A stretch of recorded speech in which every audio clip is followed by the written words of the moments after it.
ہمارے ہاں سیرت کے جلسے تو آج کل ہوں گے، بے شمار ہوں گے، ہر جگہ ہوں گے۔ ہوتا کیا ہے؟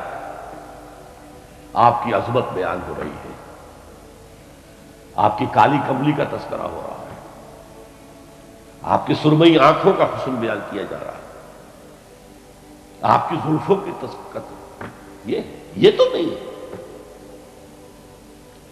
اس میں کوئی شک نہیں۔ تمام انبیاء اور رسول کو جو کمالات عطا ہوئے، محمد کو وہ سب عطا ہوئے صلی اللہ علیہ وسلم۔ اس نے یوسف دم عیسیٰ ید بیضا داری، آنچ خوبہ حمد آرن تو تنہا داری، لیکن حضور فرماتے ہیں تمام نبیوں اور رسولوں نے جو تکالیف برداشت کی، میں نے وہ سب کی سب برداشت کی۔ یہ کوئی بیان کرتا ہے؟ کیسے بیان کرے؟ اس سے تو کچھ سبق ملتا ہے کہ کچھ تو تم بھی کرو بھائی۔ یہ کہاں عاشق رسول بنے پھر رہے ہو؟ کہاں عید میلاد النبی منا رہے ہو؟ زمین و آسمان کے کلامے اللہ سے بھی اوپر کر رہے ہو راتوں کے اندر۔ یہ نہیں ہے محمد سے نسبت اور تعلق کا معاملہ۔ اب آپ دیکھیے، جو اب واقعاتی انداز میں تو جانے کا وقت ہے نہیں نا، لیکن ایک بات آپ کو بتا دوں، دشمنوں نے اقرار کیا ہے کہ تاریخ انسانی کا عظیم ترین انقلاب محمد نے برپا کیا صلی اللہ علیہ وسلم۔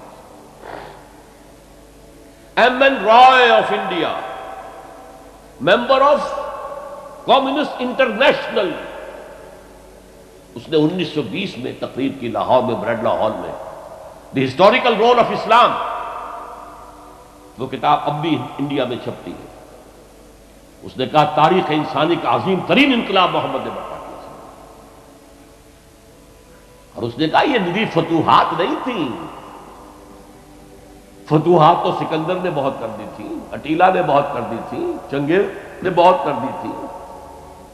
وہ بروٹ فورس تھی، وہ وحشی قوت تھی، اور محمد کی فتوحات اور ان کی امت کی فتوحات سے نئی تہذیب دنیا میں آئی، نئی روشنی دنیا میں آئی، نئے علوم ایجاد ہوئے، دنیا منور ہو گئی۔ بہت عمدہ کتاب ہے، ہسٹوریکل رول آف اسلام۔ 1980 کے قریب کتاب چھپی امریکہ میں، دی 100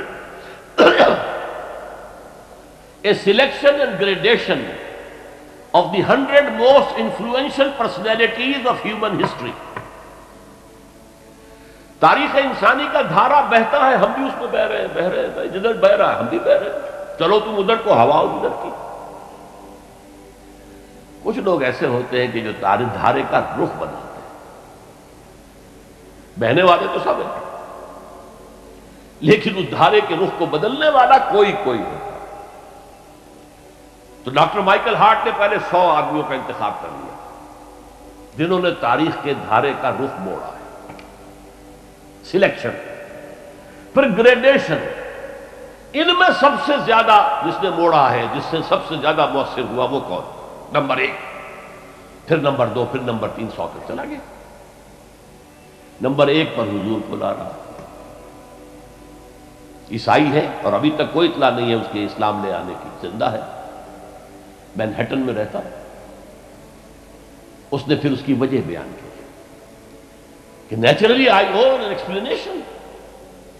جیسس کو، جسے خدا مانگتے ہیں، اسے نمبر 3 پہ لے گیا،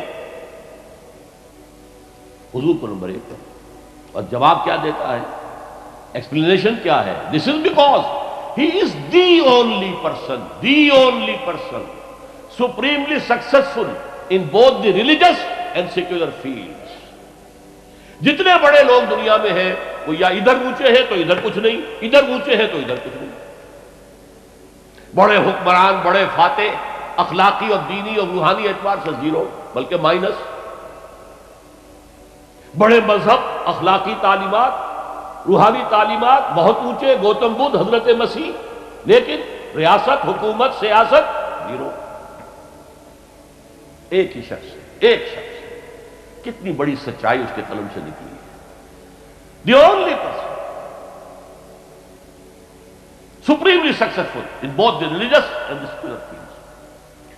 بہرحال یہ سمجھیے کہ تکمیل رسالت کا یہ مرحلہ ہے، یہ مظہر ہے۔ اگر حضور نے اس کو قائم کر کے نہ دکھایا ہوتا تو کہا جا سکتا تھا کہ ٹھیک ہے یہ نظام تو بڑا اچھا ہی ہے، لیکن یہ انہونی بات ہے، بھلا کوئی بات ہے؟ سید القوم خادم ہو، قوم کا سردار خادم ہوتا ہے، شاعری ہے، یہ اچھا شعر کہہ دیا ہے۔ لیکن محمد نے وہ نظام قائم کیا جہاں ابو بکر اور عمر خادم تھے، چٹائیوں پر بیٹھتے تھے، پیون لگے ہوئے کپڑے پہنتے تھے،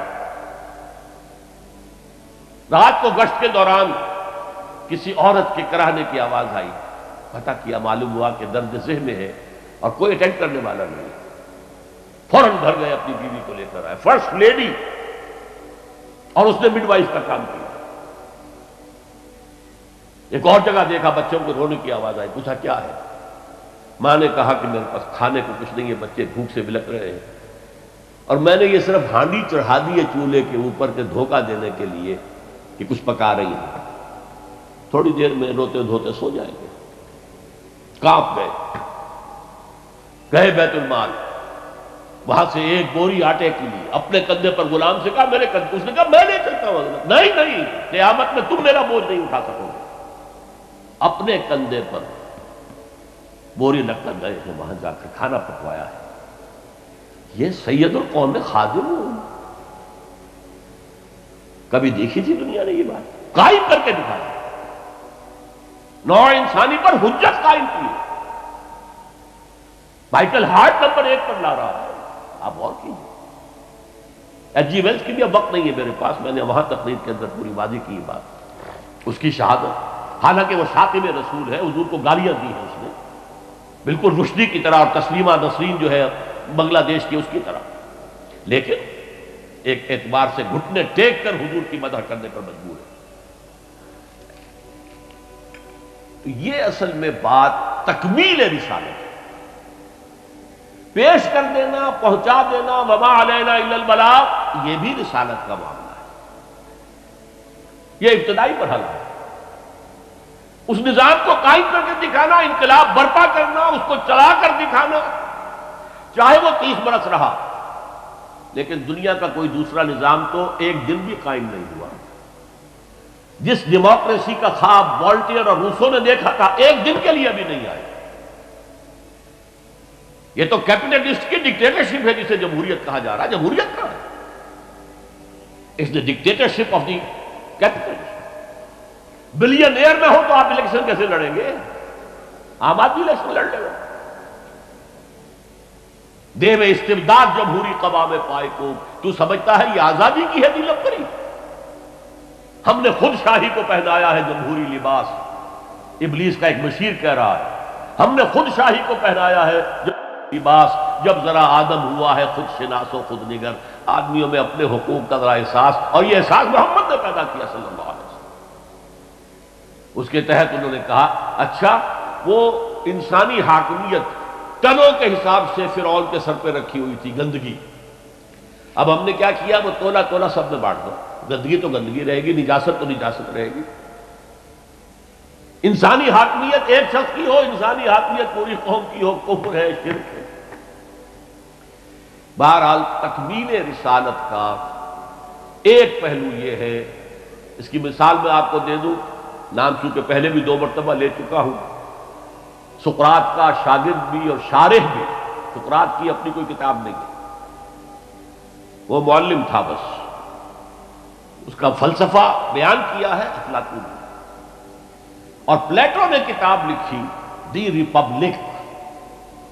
اب دیکھیے آج سے 2500 سال پرانی کتاب ہو گئی، حضرت عیسیٰ سے 300-400 برس پہلے، کتاب اتنی زوردار ہے آج تک زندہ ہے، ورنہ کتابیں ختم ہو جاتی ہیں، کوئی زوردار کتاب ہو تو زندہ رہے گی۔ نقشہ پیش کیا ایسے ہونا چاہیے، نظام حکومت ایسا ہونا چاہیے، فلاں ایسا ہونا چاہیے، فلاں ایسا ہونا چاہیے، لیکن وہ نظام ایک دن کے لیے بھی دنیا میں کہیں قائم نہیں ہوا، لہذا اسے کیا کہیں گے؟ یوٹوپیا ہے، ایک خیالی جنت ہے۔ حضور نے بھی خیالی جنت پیش کر دی ہوتی، قائم کر کے نہ دکھاتے تو وہ حجت نہیں بن سکتی نوع انسانی۔ تکمیل رسالت، نہ حضرت ابراہیم کے ہاتھوں کہیں نظام قائم ہوا، حالانکہ ابو الانبیاء، خلیل اللہ، امام الناس، انی جاعلک للناس اماما واتخذ اللہ ابراہیم خلیلا، نظام تو نہیں بنا، نہ موسیٰ کے ہاتھوں نہ عیسیٰ کے ہاتھوں علیہ الصلوۃ والسلام۔ یہ صرف محمد الرسول اللہ صلی اللہ علیہ وسلم کا مقام ہے کہ آپ نے ایک عظیم انقلابی جد و جہد، میری کتاب لے کر پڑھ لیجئے اگر تقریریں نہ سنی ہو، تقریروں میں مختصر مفصل منہج انقلاب نبوی، اتنا عظیم کارنامہ، عظیم ترین انقلاب جو برپا کیا 23 برس کے اندر حضور نے، تو اس کے منہج کیا تھا، منہاج کیا تھا، طریقہ کار کیا تھا، اسے سمجھیے۔ منہج انقلاب نبوی میری کتاب ہے، 400 صفحے، سیرت کا انالیسس ہے، سیرت کا 6 steps of revolutionary process as deduced from the seerah of the prophet، اس کو فلسفہ سیرت کہیں گے، تو پڑھیے اس کتاب۔